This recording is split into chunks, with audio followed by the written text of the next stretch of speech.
yang mana sampai pada saat ini kita masih tetap diberikan kesehatan, kesempatan, dan untuk tetap berkeinginan menjadi orang yang lebih baik dibandingkan dengan hari-hari yang telah lalu. Tak lupa pula selamat berakhir dan salam kita hadiahkan kepada junjungan kita yang amin dan besar Muhammad SAW. Mudah-mudahan dengan seringnya kita berselawat kepadanya, insya Allah kita akan menjadi pengikutnya yang akan mendapatkan syafaatnya dari masyarakat. Bapak-bapak, ibu-ibu, bapak kepala sekolah yang kami hormati, baiklah, untuk mempersingkat waktu kita berkumpul di sini dalam rangka kegiatan kompel kita ya, dalam rangka kegiatan kompel kita dengan materi yaitu diseminasi disiplin positif yang akan dibawakan oleh pembicara kita nanti, oleh Ibu Yayu Sapitri sebagai guru CGP angkatan yang ke-10. Baiklah bapak-bapak, ibu-ibu sekalian, untuk mempersingkat waktu, sini saya akan membacakan tertib acara kita pada hari ini. Yang pertama adalah kata sambutan yang sedang berlangsung. Yang kedua adalah sepatah kata dari Bapak Kepala Sekolah. Kemudian yang ketiga adalah pemateri, pemaparan materi yang akan dibawakan oleh pembicara kita yaitu Ibu Yayu Sapitri. Kemudian yang berikutnya adalah sharing atau tanya jawab. Baiklah Bapak Ibu, untuk mempersingkat waktu, langsung saja kita masuki acara yang kedua yaitu kata sambutan dari Bapak Kepala Sekolah kepada Bapak kami persilakan. Baik, Assalamualaikum warahmatullahi wabarakatuh. Selamat siang, salam sejahtera untuk kita semua. Terima kasih atas sambutan ataupun dari protokol kata dari kepala sekolah. Alhamdulillah pada siang hari ini kita melaksanakan suatu kegiatan kelompok belajar kita, dan insya Allah nanti yang akan dipaparkan oleh salah satu teman kita yang sedang melaksanakan CGP ya, CGP angkatan ke-10 dari SMP Negeri 2 Bangku Sako. Kebetulan beliau adalah di sekolah kita angkatan yang kedua, karena angkatan yang pertama salam adalah saudara Wan Nusah, dan kemudian kedua nanti Bu Yayu sekarang sedang proses. Nah, untuk itu dengan kegiatan ini mari sama-sama kita jalani, mari sama-sama kita lakukan demi untuk mengembangkan sekolah kita, bagaimana kedepannya sekolah kita ini nanti supaya lebih baik, lebih bagus dari sekolah yang tidak ada guru penggeraknya, sekolah yang tidak ada CGP-nya. Jadi harus ada perbedaannya. Nah, untuk ada perubahan, untuk ada perbedaan itu, melalui kesempatan inilah kita mencari kelebihan itu. Ya, dengan kita duduk bersama, kita berbagi, saling berbagi informasi, mana yang terbaik, mana yang lebih baik, itu kita ambil, kita putuskan bersama, kita laksanakan dan kita terapkan di sekolah yang kita cintai ini. Jadi harapan saya, mari sama-sama kita laksanakan, dan kepada nanti Bu Yayu sebagai materi pada siang hari ini, sampaikanlah kepada teman-teman kita apa yang bisa disampaikan dan bisa kita cerna dengan baik. Mungkin itu saja dari saya. Terima kasih. Mudah-mudahan bisa kita laksanakan. Demikian. Bila taufiq hidayah. Wassalamualaikum warahmatullahi wabarakatuh. Siang Pak. Terima kasih kita ucapkan kepada Bapak Kepala Sekolah. Mudah-mudahan apa yang disampaikan oleh Bapak Kepala Sekolah tadi sama-sama bermanfaat juga bagi kita masing-masing. Baiklah, kita masuki kepada yang ini, yaitu pemaparan materi yang akan disampaikan oleh pemateri kita, yaitu Ibu Yayu Sapitri. Pada Ibu Yayu kami persilakan.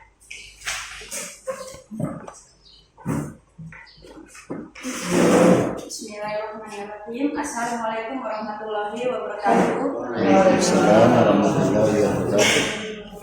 Alhamdulillahirrahmanirrahim, karena pada siang hari ini masih diberikan Allah nikmat kesehatan dan keselamatan sehingga kita masih bisa berkumpul di ruangan ini untuk melaksanakan kegiatan kompel kita Kombel, Egitri ya, asik belajar Berkolaborasi. bareng SMP Negeri 2 Baku Saku. Kemudian di sini juga sekaligus untuk melaksanakan tugas saya juga, yaitu diseminasi disiplin positif.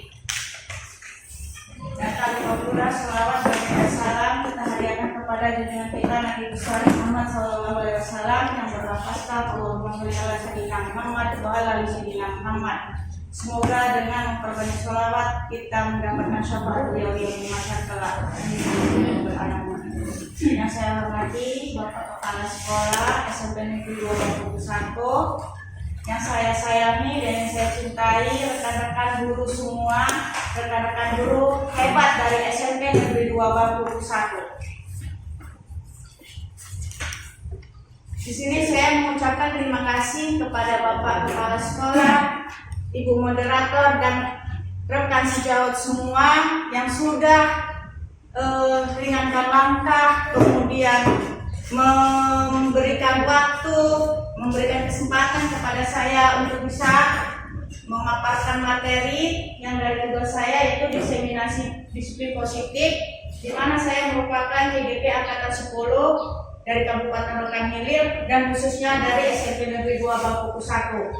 Semoga teman-teman dan adik-adik saya di sini yang masih muda bisa ikut juga bersemangat ikutin, jangan dilihat dari banyak tugasnya atau susahnya kita lihat, tapi yakinlah bahwa prosesnya itu sangat nikmat bila kita menikmatinya, dan insya Allah menambah pengetahuan dan menambah kolaborasi kita dengan rekan-rekan guru lainnya dari Kabupaten Rokan Hilir.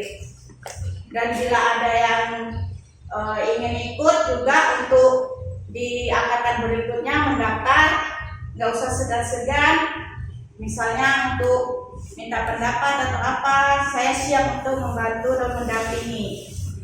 Dalam tugas-tugas juga nanti seandainya ada kesulitan, saya siap berbagi dengan teman-teman yang mau ikut juga. Baiklah Bapak Ibu, di sini saya akan membawakan diseminasi positif. Selama ini kita udah sering mendengar ya di kurikulum Merdeka tentang disiplin positif. Bapak Ibu, menurut Bapak Ibu, apa itu disiplin positif? Silakan. Ya, Bu. Assalamualaikum warahmatullahi wabarakatuh. Disiplin positif artinya peraturan yang mengacu kepada arah yang positif atau arah yang baik, bukan mengacu kepada sesuatu bentuk pelanggaran, tapi lebih kepada suatu bentuk pelaksanaan terhadap aturan secara baik. Assalamualaikum warahmatullahi Wabarakatuh ya.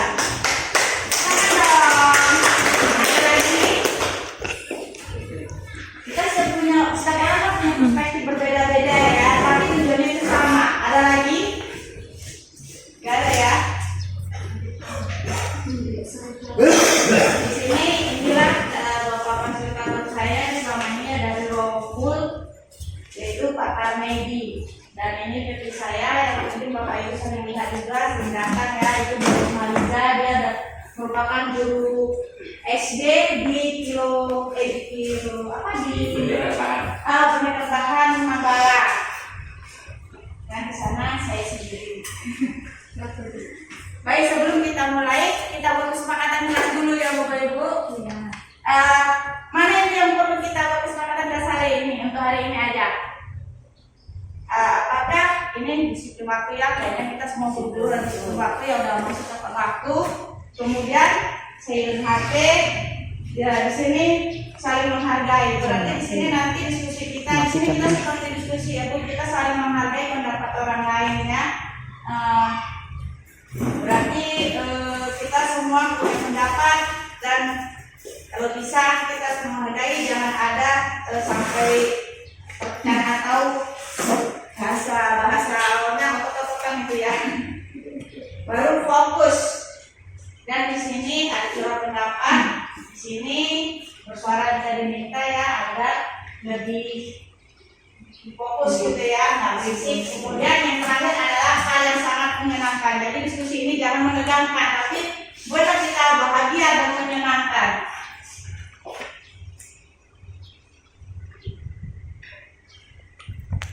Baiklah, disiplin positif itu merupakan bagian dari budaya positif.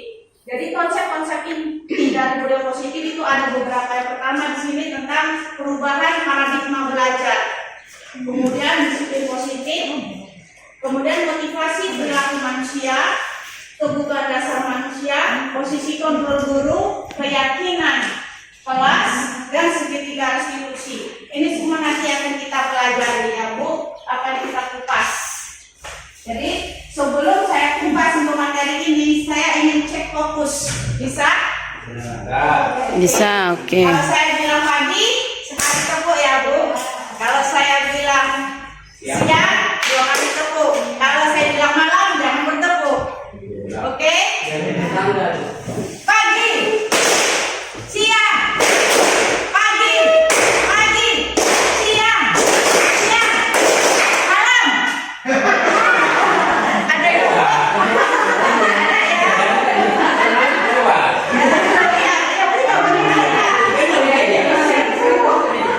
berarti sudah bisa paham? Wow, mantap. Terima kasih.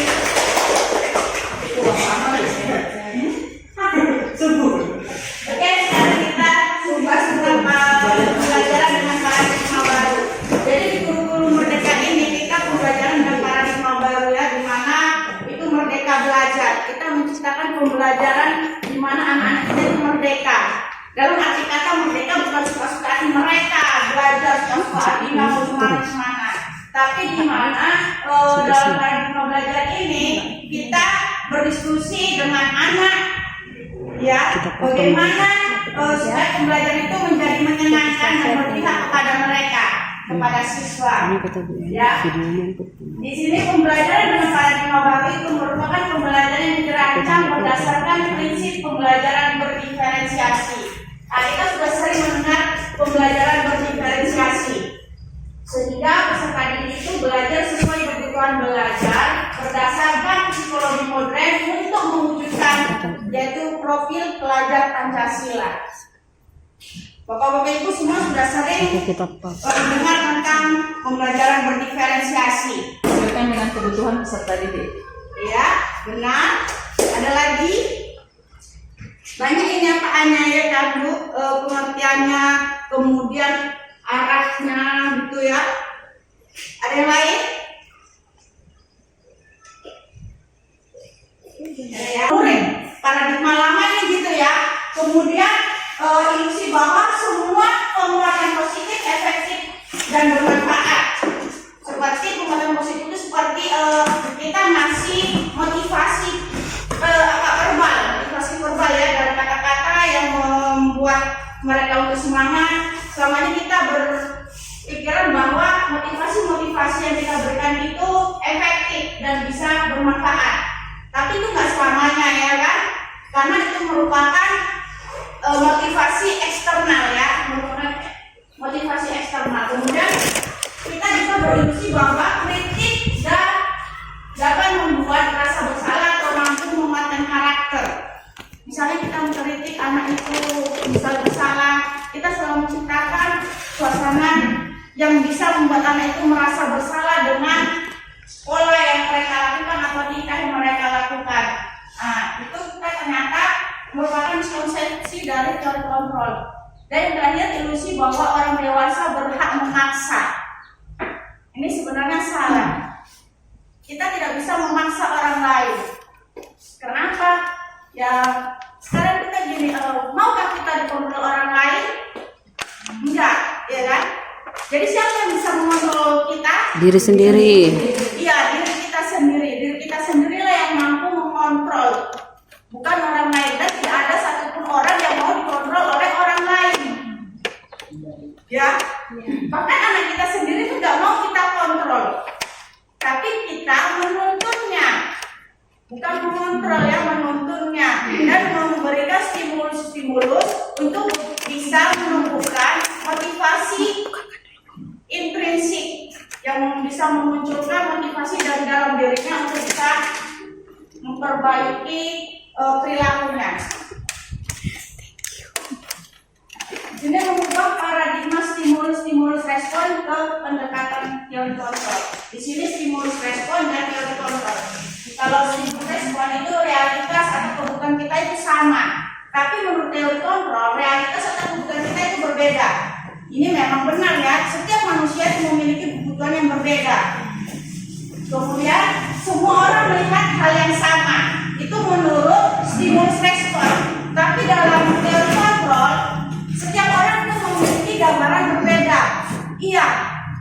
Kalau saya tampilkan yang gambar orang dikunci tadi juga, itu pasti setiap orang memiliki gambaran yang berbeda, pendapat yang berbeda. Atau saya tampilkan aja kue ini di sini, setiap orang itu memiliki gambaran yang berbeda. Pasti ada yang bilang, oh kuenya ada 3 dengan warna sekian. Oh kuenya itu mau dimakan beliau yuk. Oh kuenya itu mau dibagi-bagikan. Nah itu seperti itu misalnya.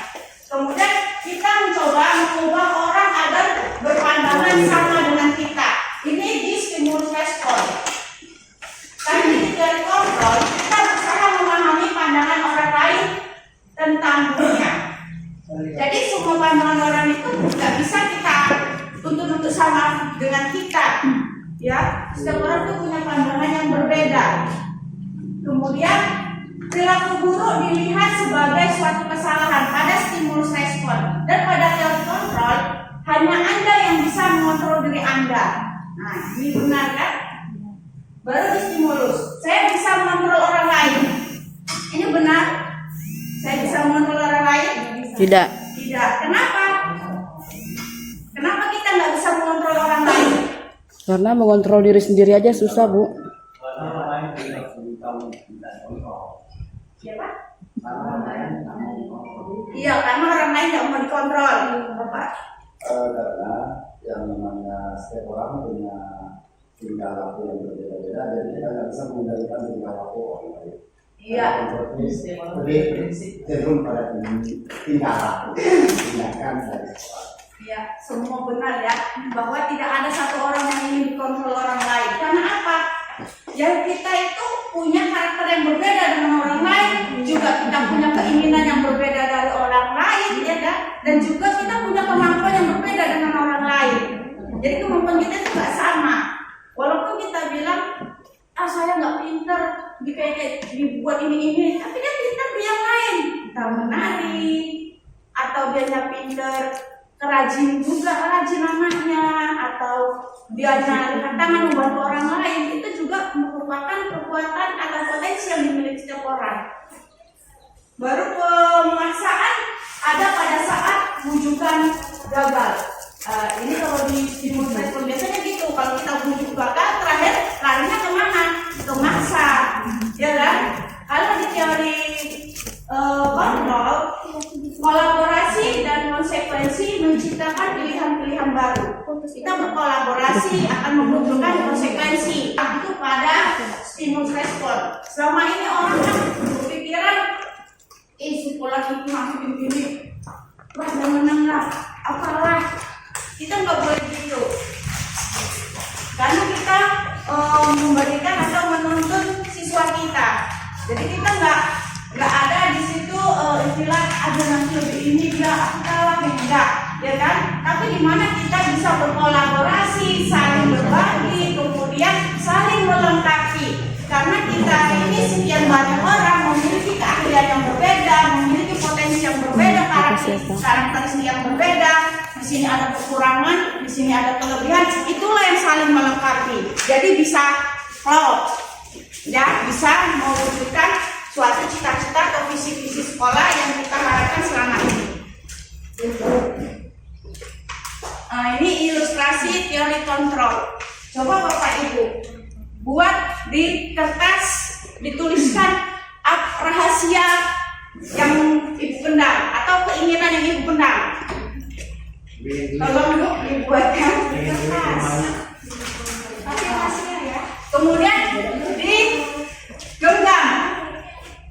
Orang suruh buka genggaman kita, bisa nggak? Nggak bisa. Nggak bisa. Karena takut nanti yang buka. Nggak bisa.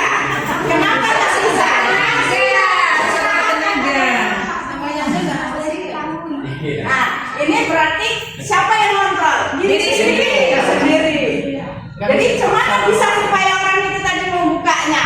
Ya Dengan kita cara sendiri mempengaruhinya. cara mempengaruhinya. Iya. Bagaimana? Dengan biasanya dengan rujukan, rayuan, kritik. Kemudian tentang disiplin positif. Apa itu sih disiplin positif? Jadi menurut literatur ya, literatur, disiplin positif itu merupakan sesuatu yang mengacu pada disiplin diri yang memiliki tanggung jawab terhadap apa yang dilakukannya berdasarkan nilai-nilai yang diyakininya. Kemudian ada di bawah disiplin positif itu merupakan salah satu cara penerapan disiplin yang bertujuan Terlalu untuk terang. menumbuhkan kesadaran serta memberdayakan peserta didik tanpa imbalan penghargaan, reward, ancaman atau hukuman. Baru sebagai pendidikan, tujuan kita itu adalah menciptakan peserta didik yang memiliki disiplin diri sehingga mereka berperilaku mengacu kepada nilai-nilai kebajikan universal dan memiliki motivasi intrinsik dalam perubahan perilaku ke arah yang lebih baik. Jadi disiplin itu kalau bisa memang muncul dari dalam diri anak itu, yaitu melalui kita stimulus supaya tumbuh motivasi intrinsik dari dalam dirinya. Kalau motivasi intrinsik dalam diri berarti dia memiliki kesadaran. Selama ini kita sudah melakukan juga ya, Bapak Ibu guru sudah banyak melakukan. Kadang ada anak melakukan pelanggaran dipanggil ya kan.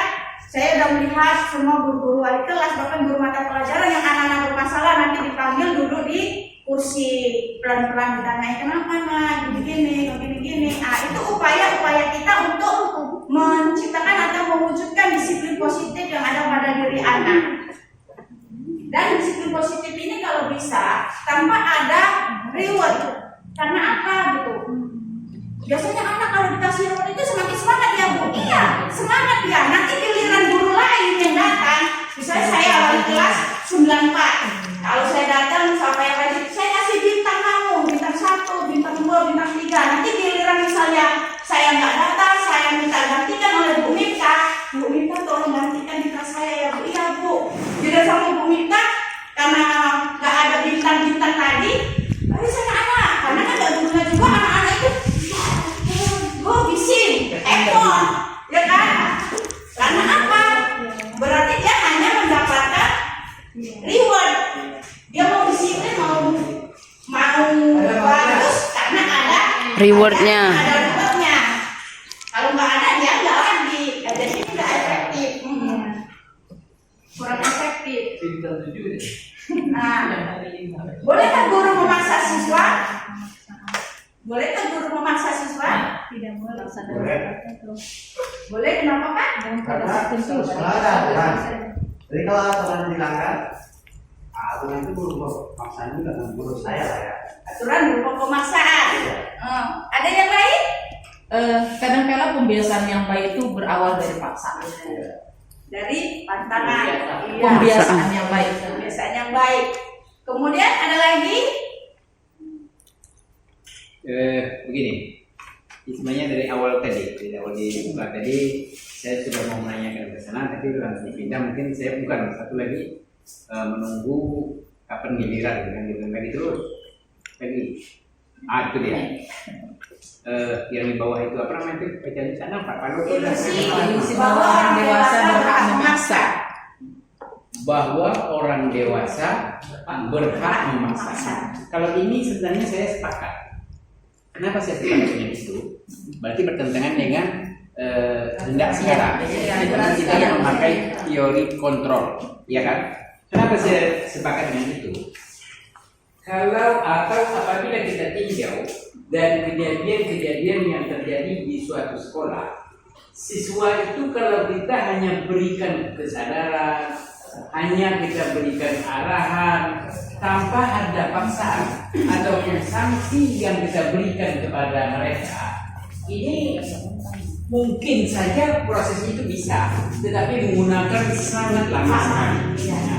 Yang seharusnya mungkin bisa kita lakukan dalam 3 hari, ternyata 3 bulan.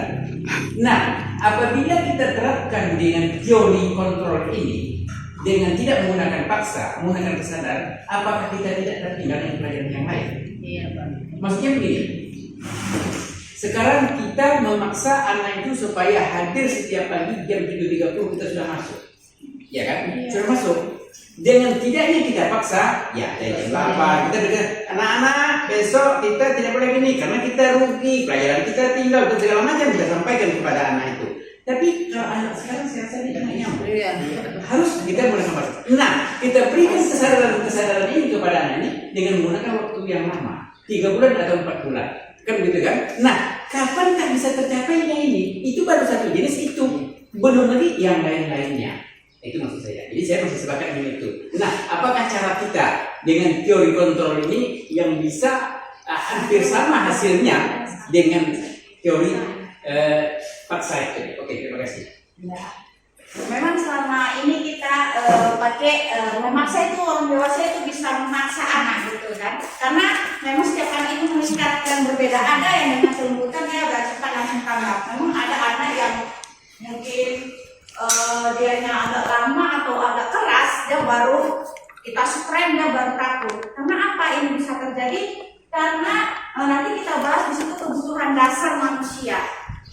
Setiap manusia atau setiap anak itu melakukan sesuatu, itu pasti ada sesuatu yang membuat dia melakukan itu. Kita selama ini juga tahu ya kan, anak-anak kita yang bermasalah pasti di dalam kebutuhan kebutuhan dasarnya itu kurang tercukupi. Misalnya anak broken ini saya juga agak merinding. Ya, anak-anak broken yang sering mengalami hal-hal seperti ini. Kayak kemarin tuh ada anak ya kan berantem, memukul orang, dia memukul temannya. Ternyata setelah diselidiki, dianya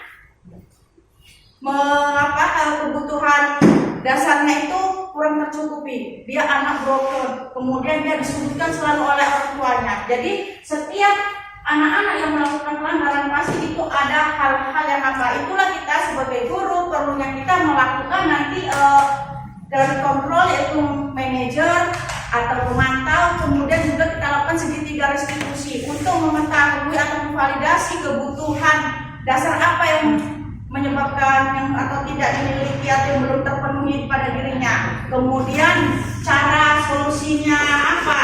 Kalau bisa nanti di segitiga restitusi itu dia akan menemukan sendiri. Kita mesti mulus, dia sendiri nanti akan menemukan solusi-solusi untuk memperbaiki perilakunya. Itulah kita berperan di situ. Dan setelah kita lakukan kontrol juga atau segitiga restitusi dan disitu positif ini, kita habis itu nggak bisa kita bebaskan begitu saja, tapi perlu pemantauan lebih lanjut dari kita. Itulah dianya memang di teori kontrol ini atau di disitu positif ini itu membutuhkan proses, karena untuk mengubah perilaku, memperbaiki perilaku seseorang itu butuh waktu, proses, ya kan? Memang nggak lama. Dan nggak salah juga memang kalau orang memaksa, orang dewasa itu bisa memaksa, kadang berhasil. Tapi ada kekurangannya atau kelemahannya, yaitu akan membuat atau meninggalkan rasa pada anak itu, rasa kayak sakit hati, ada anak yang ada sakit hati, merasa diintimidasi atau merasa ketakutan. Nah, itu dia. Kalau pemaksaan itu dilakukan sekarang, bertentangan nggak dengan kurikulum sekarang ini? Kalau bertentangan, kalau tidak boleh ya. Jadi kalau kita berlakukan disiplin sama anak, ternyata dirayu dibujuk tadi nggak mempan juga. Tidak ada kayak harus kita lakukan. Itu yang perlu. Pertama itu kita pandang juga orang tuanya. Orang tua di mana itu kolaborasi antara pihak sekolah dengan orang tua. Sama-sama kita cari kebenaran dari anak-anak itu ngasih taunya kan begini selama ini. Kemudian dengan orang tuanya begini. Makanya itu perlu nanti memvalidkan informasi yang kita peroleh dari anak kemudian dengan orang tua. Kemudian kita juga kerjasama dengan orang tua untuk memantau anak tersebut. Kemudian kita juga melakukan pendekatan. Ya, kita juga kan membuat keyakinan kelas. Kita ingatkan kembali pada keyakinan kelas juga. Kalau menurut teori atau memaksa, nanti konsekuensi gantinya. Nah ini motivasi perilaku menghindari rasa sakit. Nah anak selama ini kadang menghindari rasa sakit ya, karena menurut Jamil soal itu di bukunya The Moral Self menyebutkan bahwa seseorang menunjukkan perilaku tertentu karena dilatar belakangi oleh 3 level motivasi. Ya di sini level ke-1 itu menghindari rasa sakit. Anak itu kadang udah kita apain, kita tekan, kan biarnya nggak melakukan lagi atau apa, dia untuk menghindari rasa sakit. Males, aku kok nanti dihukum, disuruh buat ini lagi, buat itu. Nah, ini menghindari rasa sakit. Kemudian mendapatkan penghargaan dan penghormatan atau dari orang lain. Untuk menghindari rasa sakit atau hukuman dan mendapatkan penghargaan atau penghormatan dari orang lain, ini motivasi eksternal. Banyak kan yang kita lakukan kadang motivasi eksternal. Nggak salah kita memberikannya, memang itu perlu juga. Tetapi masih kurang efektif kalau hanya dengan motivasi eksternal. Jadi perlu kita berikan juga untuk menghargai diri sendiri, yaitu motivasi internal yang tumbuh dari dalam dirinya yang sudah selama ini Bapak Ibu lakukan juga sudah menumbuhkan motivasi intrinsik dalam diri anak-anak itu. Kayak Bu Yanti, Bu Eva yang saya lihat waktu suatu kantor kayak usul, kadang anak-anak itu menyadari bahwa dirinya itu telah melakukan pelanggaran gitu kan, menumbuhkan motivasi internalnya, dia kadang sampai mengucapkan sendiri atau solusinya sendiri, sampai dianya menyadari kalau dia itu salah. Dia menetes air mata gitu ya Pak, dianya iya Pak saya salah, saya udah ngelakuin ini. Itu sih saya lihat juga ya. Kemudian ada lagi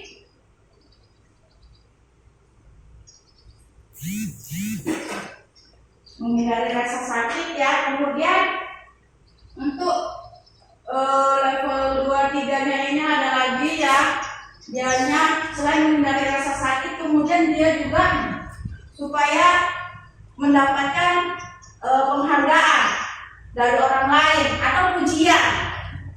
Itu ada ya, dia melakukan sesuatu nggak melanggar. Misalnya anak-anak itu rajin sekolah, dia nggak melakukan pelanggaran, supaya apa, nanti diumumkan di depan dapat hadiah. Itu dia mendapatkan pujian. Itu level tertinggi dia, supaya mendapatkan pujian dan penghormatan dari orang lain. Ini tadi kebutuhan dasar manusia. Jadi kebutuhan dasar manusia itu segala sesuatu yang kita lakukan untuk mendapatkan apa yang kita inginkan. Seluruh tindakan yang kita lakukan itu memiliki tujuan tertentu, dan semua usaha yang terbaik yang kita lakukan adalah dalam rangka agar kebutuhan dasar kita terpenuhi dengan baik. Jadi ada 5 kebutuhan dasar manusia. Yang pertama itu adalah bertahan hidup atau survival ya. Kemudian kasih sayang dan rasa diterima. Baru yang ketiga penguasaan, yang keempat kebebasan, dan yang kelima kesenangan. Survival, anak-anak kita juga pernah melakukan tindakan pelanggaran karena apa? Kebutuhan dasar yang pertama dia tidak terpenuhi. Apalagi kebutuhan anak-anak kita ini dari strata ekonomi yang berbeda-beda ya kan. Ada yang kita pernah tinggal dulu ya, anak-anak kita itu dia pulang sekolah dia bekerja, ada yang buat batu sampai malam, belajar nggak belajar. Kalau kita tanya nggak sempat Bu ngerjakan tugas, saya pulang udah malam, saya membantu mama buat batu, bapak uangnya untuk siapa? Untuk kami Bu, beli beras katanya. Ini karena anak-anak kita lagi di daerah pedesaan ya kan, yang rata-rata orang tuanya itu adalah orang tuanya pekerja ya, ada petani, buruh tani ya kan. Nah kadang dia mengikuti orang tuanya tinggal gondolan ya. Kemudian kasih sayang dan rasa diterima. Ini tadi dia kurang kasih sayang dari keluarganya atau orang tuanya, yang dari keluarga broken. Ini memang benar ya kan. Terakhir dia melakukan tindakan supaya dia perhatiin, kemudian diingetin gurunya. Kadang-kadang dia sengaja memang supaya mendapatkan perhatian dia. Jarang anak-anak kita ini ya kan, ada nyeleneh-nyeleneh supaya diperhatikan oleh gurunya. Karena apa? Karena dia kurang kasih sayang atau perhatian dari orang tuanya atau keluarganya. Kemudian penguasaan. Ini sering terjadi, merasa berkuasa dianya, merasa hebat dianya, melakukan tindakan-tindakan pelanggaran, ngajak kawan-kawannya kayak apanya kayak geng motor itu seperti itu. Dia merasa yang geng-geng sekolahnya ada yang paling kuat. Jadi yang kawannya diajak semua ini.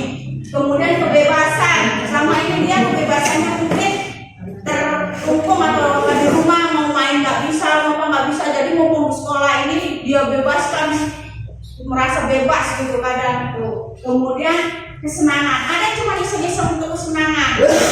Kalau kawannya cuma untuk main aja nyabu, iseng-iseng nggak betulan nyabu, tapi berujung melakukan pelanggaran. Inilah kebutuhan dasar dari manusia yang merupakan faktor-faktor utama menyebabkan seseorang itu melakukan atau membuat perilaku-perilaku untuk memenuhi kebutuhannya ini. Tentang posisi kontrol, jadi selama ini kita ada 5 posisi kontrol. Di mana kita? Penghukum, pembuat rasa bersalah, teman, sebagai pemantau atau manajer. Selama saya mengajar sekian tahun, ini semua sudah saya jalani. Bahkan saya sampai juga saya pernah memberikan hukum jadi penghukum anak. Enggak, kadang kan hukuman itu nggak harus yang keras atau kasar. Kadang kita suruh jawab, sekarang kamu tulis dulu, kerjakan yang banyak tulis sampai sekian lembar. Nah itu juga bentuk hukuman. Memang hukumannya mendidik itu ya kan. Kadang hukuman mendidik tapi kita menjadi penghukum. Tapi kan terakhir biasanya kita buat kan nggak langsung begitu, apa langsung kita hukum ini kayaknya nggak begitu lah kita ya. Biasanya kan kita kasih semacam pemahaman dulu segala macam, kalau berlanjut baru ya, setelahnya mungkin. Tapi kita pernah melakukan ini. Kalau saya pernah membuat sebuah ini ya. Walaupun itu bentuknya hukumannya kadang Kecil, ya kan? Tapi kita udah masuk ke sini. Pembuat rasa bersalah tidak pernah menjadi pembuat rasa bersalah. Ya karena anak bapak sembuh sama ibu, nanti ibu marah sama bapak. Iya. Ini juga membuat anak itu kan jadi gara-gara saya jadi marahi, oh kasihan kali. Itu membuat rasa bersalah. Pernah kita lakukan kan? Sebagai teman. Nah ini yang baiknya kalau yang dua ini penghukum dan pembuat rasa bersalah ini merupakan identitas gagal. Dalam teori kontrol identitas gagal. Kemudian teman, itu sebagai teman sudah kita lakukan. Dengan kamu sebagai teman, pendekatan, ya kan? Kita tahu anak-anak itu kadang mau curhat sama kita. Tapi nanti walaupun ujung-ujungnya ada ganjalannya juga terakhir dia udah ditemukan merasa kita seperti kawannya. Tapi kita kan selalu mengingatkan kembali ke dia ya kan. Kemudian pemantau. Nah ini guru sebagai pemantau ada ya, guru pemantau dia memantau kalau anak ini dilihatnya kurang apa nanti dipanggil, ingatkan kembali. Baru manajer, jadi yang paling bagus ini adalah posisi manajer. Nomor 5. Dengan posisi manajer ini anak itu akan tahu kesalahannya. Kita menyadarkan anak-anak itu dengan stimulus-stimulus positif yang menumbuhkan motivasi intrinsik dalam dirinya, menemukan sendiri solusi terbaik atas kesalahannya untuk diperbaiki. Ini posisi manajer. Antara hukuman, konsekuensi, dan restitusi ya. Jadi pemberian hadiah dalam praktik pembelajaran kelas. Ada 5 alasan untuk tidak menggunakan sistem hadiah dalam pendisiplinan murid. Pertama, menghambat kinerja, kreativitas, dan motivasi murid. Iya, kadang nanti yang rajin-rajin itu dapat aja namanya ya jajan yang dapat tulis lah gitu ya. Kadang itu mau. Kemudian hadiah memiliki potensi hukuman. Ini paham hadiah memiliki potensi hukuman. Hukumannya bukan yang dalam arti kata hukuman yang menghukum itu, tapi di sini hadiah memiliki potensi hukuman. Biasanya anak-anak yang berjuara 1 kita kasih hadiah, ini akan jadi beban mental untuk berikutnya sama dia. Aku harus juara lagi kalau enggak nanti, ya kan? Nah itu di sini maksud seperti itu. Kemudian menyebabkan putusnya hubungan sosial. Iya. Dia ada yang dapat hadiah kan misalnya 1 bangku, ini aja dapat hadiah. Lama-lama dia ini menjauh ya Allah dari ya saya dulu itu dia selalu hadiah terus kita nggak diperhatiin. Nah itu menyebabkan terjadinya kesenjangan sosial. Kemudian membuat gagal menemukan sumber masalah. Ya karena hadiah itu kita jadinya gagal dalam menemukan sumber masalah. Kadang-kadang yang itu juga pernah melakukan kesalahan, tapi karena dia nanti masuk ke baik, nggak kalah kali kita ada kali gitu.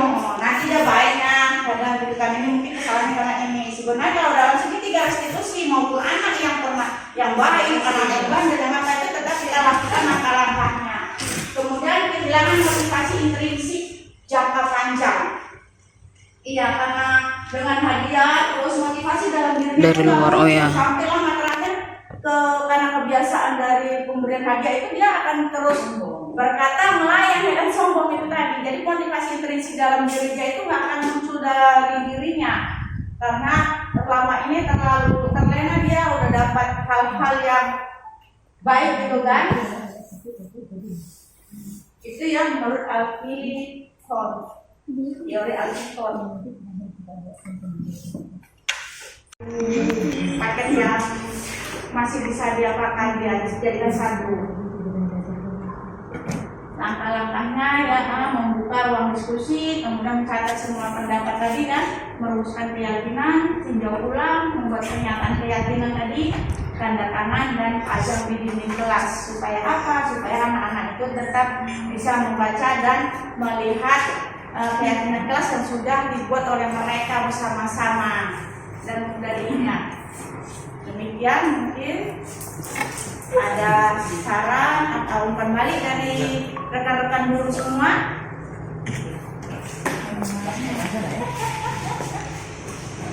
Pak Huda Bu. Langsung aja nih sesinya langsung ya. Iya.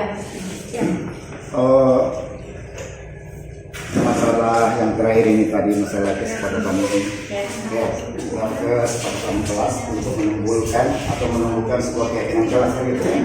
Atau mungkin kalau kesepakatan kelas itu kan tujuan akhirnya nanti bagaimana menciptakan satu kelas impian kan gitu ya, yang didambakan, yang diharapkan oleh anak-anak.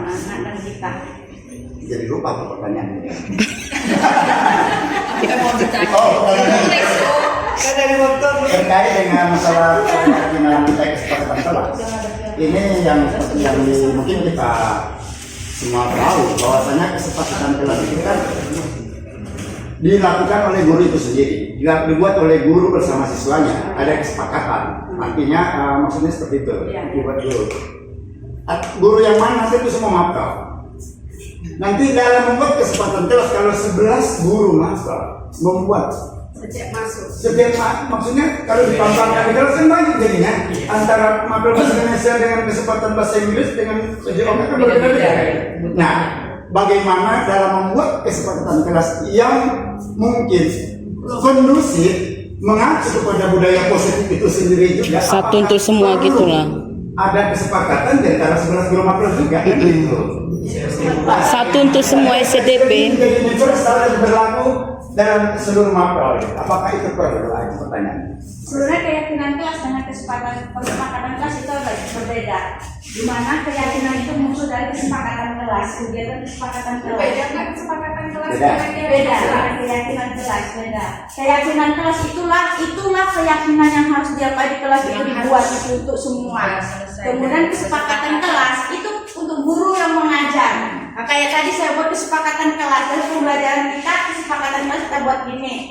Biasanya selalu kesepakatan kelas ya selalu itunya tepat waktu, nggak boleh main, gitu ya. Nah seperti itu. Jadi setiap guru kalau keyakinan kelas kita buat di awal pembelajaran itu wali kelas dengan siswa-siswanya untuk membuat suatu keyakinan kelas. Keyakinan kelas ini akan muncul setelah adanya kesepakatan kelas. Pertama nanti kan dirumuskan dulu, baru dibuatlah keyakinan kelasnya, yaitu dari nilai-nilai kebajikan universal tadi diambil. Kalau misalnya kan di kesepakatannya tadi pertama tidak boleh masuk terlambat, ya kan?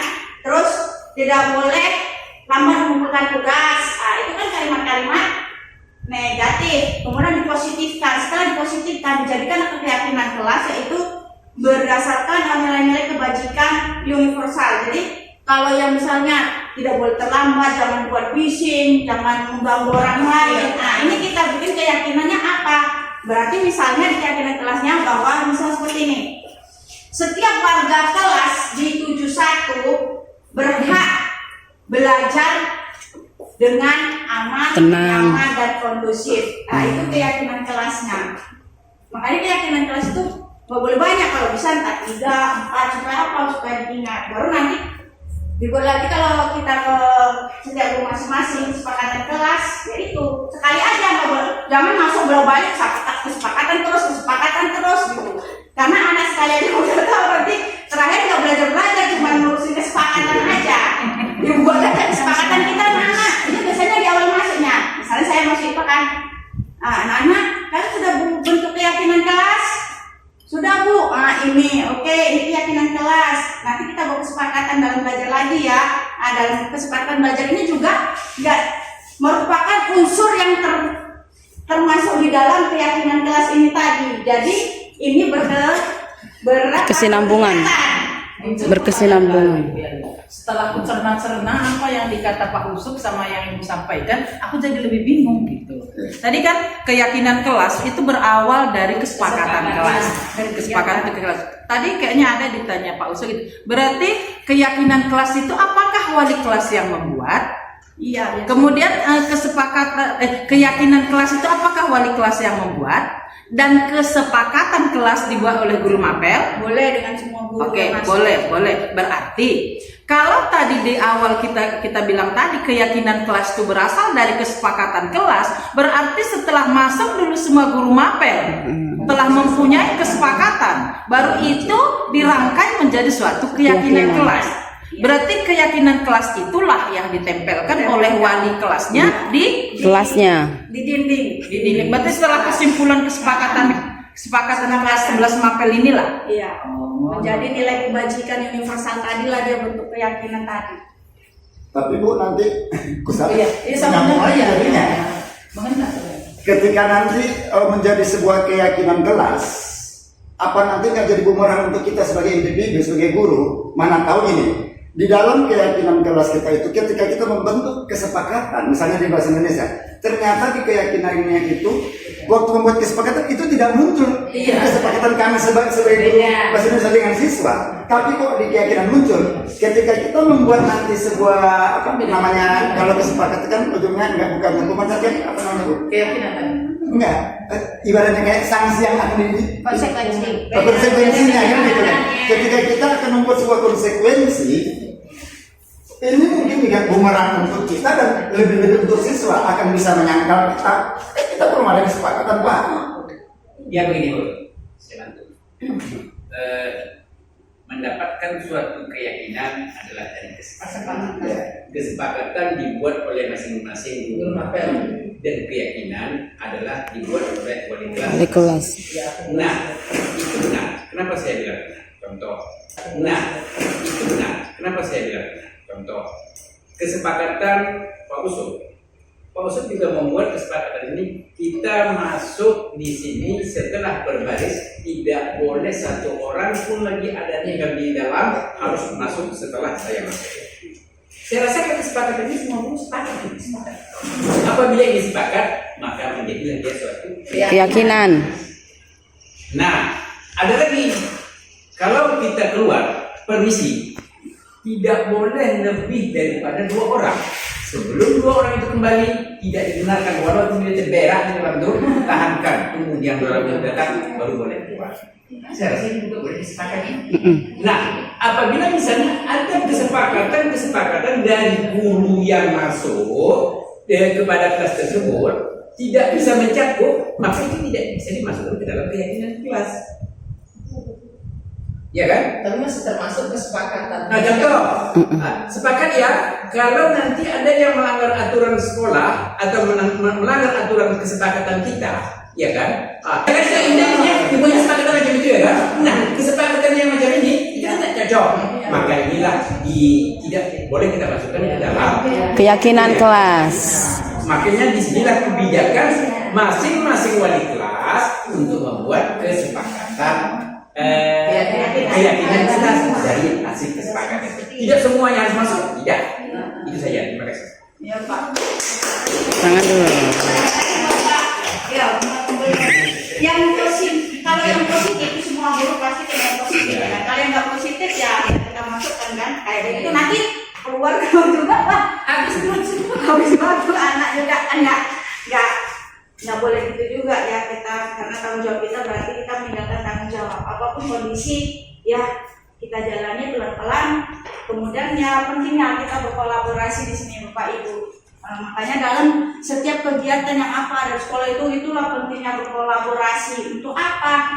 Karena dengan berkolaborasi semakin banyak orang, maka akan semakin muncul banyak gagasan dan ide-ide cemerlang dari kita semua, sehingga bisa mewujudkan cita-cita atau visi dan misi dari sekolah yang kita cintai ini. Saya yakin semua setiap orang kan punya ide-ide cemerlang itu semua. Aku pengen gini loh, aku pengen gini. Kita rangkum jadikan satu. Oh ya Kak, idemu yang dengan ini hampir mirip sama. Itu berarti ke arah sini. Yang ide Bapak dan Ibu ke arah sini. Jadi itu banyak muncul ide-ide itu. Itulah yang menjadi berwarna sekolah itu. Oke, lanjut. Action. Baiklah, sampai sini pemaparan materi dari saya, sedikit berbagi ilmu di sini bukan karena saya lebih baik atau tidak, karena di sini ini yang masih saya peroleh dan kita semua punya ilmu masing-masing dan punya kelebihan masing-masing. Kita bisa berbagi di sini bersama di kompleks kita yang tercinta ini, sharing-sharing, berbagi pengalaman ya. Saya ucapkan juga terima kasih kepada Bapak Ibu guru semua yang sudah hadir, memberikan langkah, memberikan kesempatan waktu, merelakan waktunya untuk bisa mengikuti kegiatan ini. Saya ucapkan terima kasih dan terima kasih kepada Bapak Kepala Sekolah sudah memberikan kesempatan juga. Semoga kebaikan dari Bapak Ibu guru semua di sini diberikan Allah Subhanahu wa taala dan keberkahan dan kelimpahan rezeki yang luar biasa. Amin. Dan semoga ini bermanfaat untuk kita semua. Saya sudah dengan memulai taufiq wal hidayah. Assalamualaikum warahmatullahi wabarakatuh. Sekian, terima kasih. Pos. Terima kasih kita ucapkan kepada Ibu pembicara kita hari ini. Mudah-mudahan apa yang disampaikan oleh beliau bisa kita pakai di dalam kehidupan kita sebagai guru mata pelajaran masing-masing di sekolah yang sama-sama kita cintai ini. Baiklah, untuk tadi sudah sama ya Ibu pembicara ya. Tadi rencana kita pada sesi terakhir kita ada sesi tanya jawab, tapi ternyata tadi langsung begitu asiknya, begitu luar biasanya, begitu semangatnya pembicara kita menyampaikan materinya, memaparkan materinya tadi, sehingga tanggapan dari kita pun sungguh luar biasa. Dan baiklah, akhirul kalam, lebih kurangnya saya minta maaf dan saya akhiri dan wabillahi taufiq wal hidayah. Assalamualaikum warahmatullahi wabarakatuh.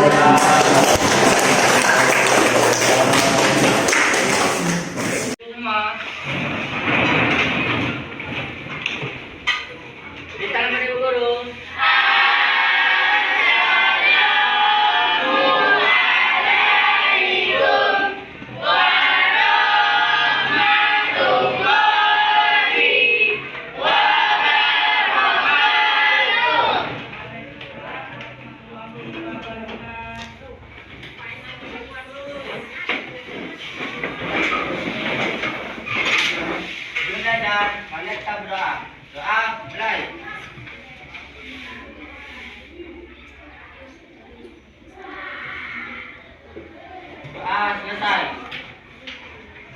Kita buat kesepakatan kelas dulu, oke? Kesepakatan kelas atau keyakinan kelas gitu ya. Nanti kesepakatan kelas sebelum kita belajar yang harus kita sepakati agar pembelajaran kita ini berjalan lancar, baik, bagus ya kan? Pertama apa? Kesepakatan kelasnya.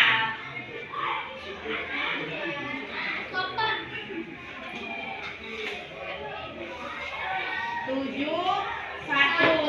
Apa IPA ya? Apa nak?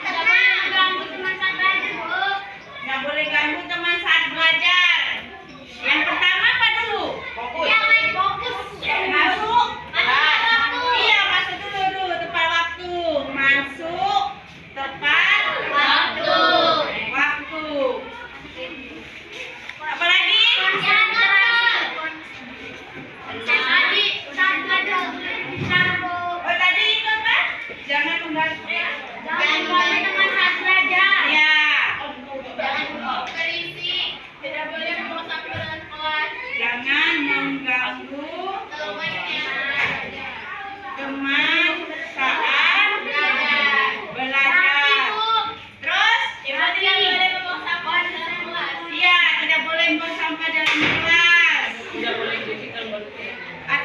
kebersihan kelas ya.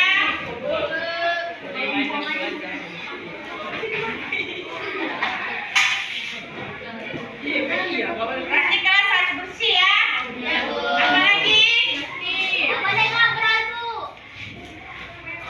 Apa? Gak boleh ngobrol sama teman ini sama juga lah ya. Karena kan kalau kita ngobrol itu kan gak kawannya belajar ya. Bisa masuk ikut ya. Harus fokus. Mindfulness ya.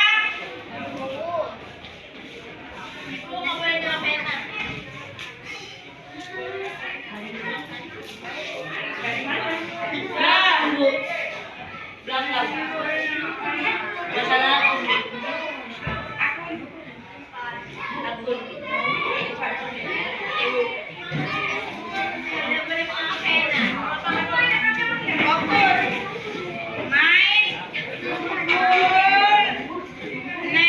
Jadi sepenuhnya saat belajar harus fokus ke belajar, jangan mikirkan lain-lain, oke?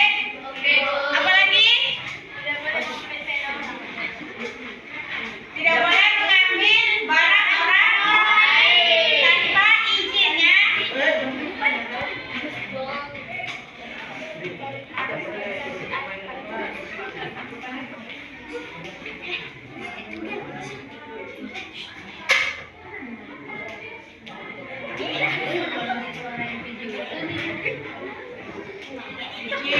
Oke? Ada lagi? Tidak boleh bicara. Jaga etika berarti ya.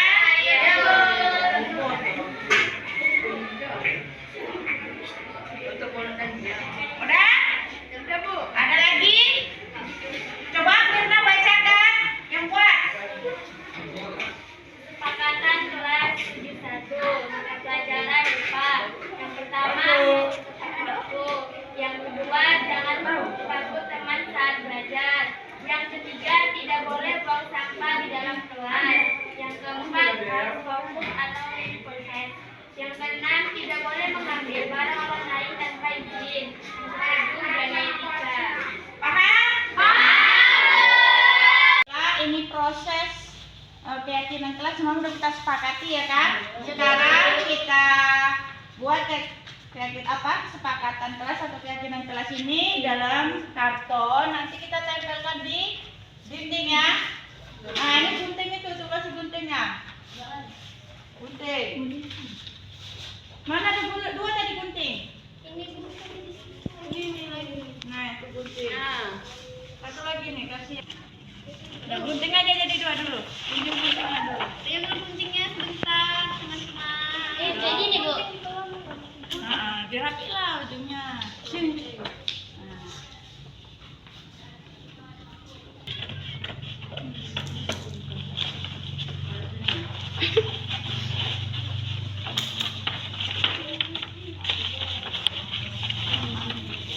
Merah, jadi kita pakai semua ya. Kuningnya juga. Nggak usah lah ya, merah aja ya. Nah, ini gunting satu lagi mana tadi? Sini. Nah, gunting itu kesepakatannya dulu. Tanganmu apa itu Puji? Hitam-hitam. Mana tadi spidol itu mana?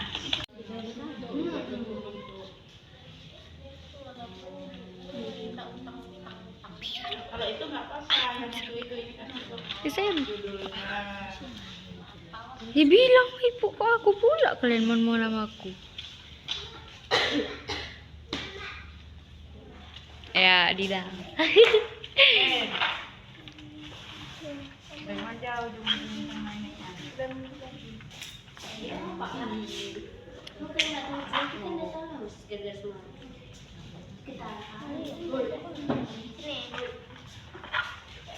Nari orang itu kan.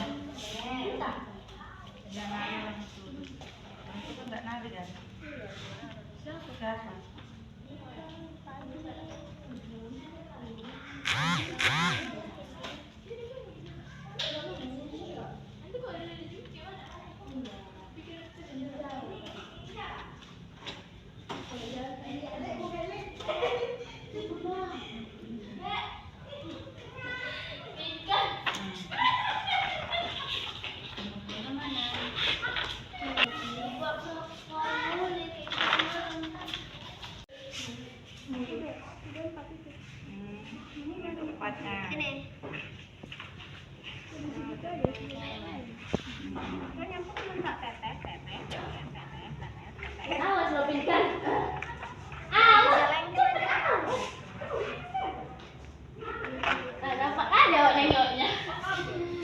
apa lo? Saya tengok kan di luar, Yopi ada nggak? Apa nama yo?